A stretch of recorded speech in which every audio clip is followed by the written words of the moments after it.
जय श्री राम दोस्तों, आज का यह अनुभव बिल्कुल ही अद्भुत है। कैसे हनुमान जी के भक्तों को बुरी शक्तियां उन्हें टच भी नहीं कर सकती है। जय श्री राम दोस्तों, मैं हूं आपका दोस्त उद्धव अग्निहोत्री। तो दोस्तों, आज के इस अद्भुत अनुभव को शुरू करते हैं। सभी भक्तों को मेरा जय श्री राम। मेरा नाम अमन है और मैं यूरोप में रहता हूँ। बात कुछ समय पहले की है, जब मैं चंडीगढ़ में रहता था और उस समय मैं चंडीगढ़ में जॉब करता था। और उसके बाद मैंने दूसरी जगह जॉब करनी शुरू की, जिसमें मेरा बॉस मुझे बहुत अच्छे से अच्छा मानता था और मैं बहुत काम ईमानदारी से करता था, जिसके कारण वह उन्होंने मुझे रेस्ट देने के लिए भी उन्होंने टाइम निकाला और उन्होंने मुझे अपने बेटे के साथ टेबल टेनिस खेलने के लिए रोहतक हरियाणा भेज दिया।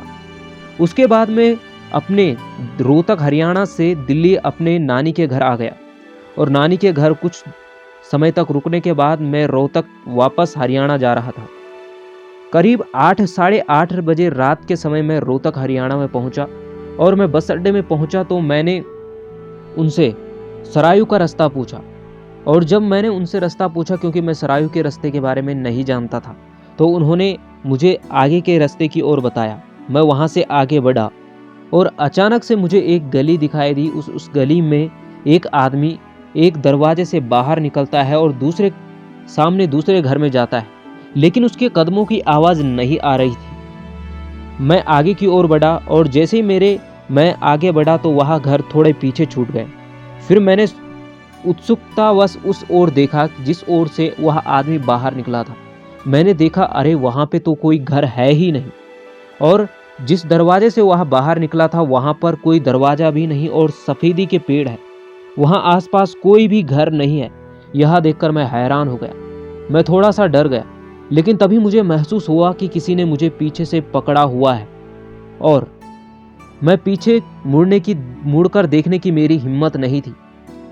और करीब 2 मिनट ऐसा ही चलता रहा। मैं बुरी तरीके से डर चुका था, मैं पसीने से लथपथ हो चुका था और उसी समय अचानक से मेरे मुंह से हनुमान चालीसा निकलनी शुरू हुई। मैंने 2 लाइन ही बोली थी। अचानक मुझे एक धक्का लगा, मानो मैं छूट गया हो। मैंने पीछे मुड़कर देखा तो कोई भी नहीं था और वहां से तभी मुझे एक बैल के चिल्लाने की आवाज़ आई। और जब मैं आगे की ओर बढ़ा तो मुझे 2 आदमी सड़क में बाइक पर आगे बढ़ते हुए दिखाई दी।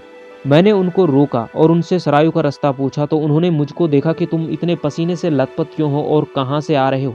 तब मैंने उन्हें सारी बात बताई तो उन्होंने कहा, वह रास्ता भूतिया है और उस रास्ते से कोई भी रात के समय नहीं आता है। तुम बड़े भाग्यशाली हो, तुम वहाँ से जिंदा वापस आ गए। तब मुझे पता चला कि मेरे हनुमान जी ही मेरी रक्षा कर रहे थे। कैसे अचानक से हनुमान चालीसा मेरे मुंह से निकली। उस समय मेरे हनुमान जी ने ही मेरे प्राणों की रक्षा की थी। और अंत में मैं यही कहना चाहूँगा कि सच्चे मन से उन्हें याद किया जाए तो वह अपने भक्तों को कभी भी ना अकेला छोड़ते हैं और हमेशा उनकी मदद करते हैं। जय श्री राम।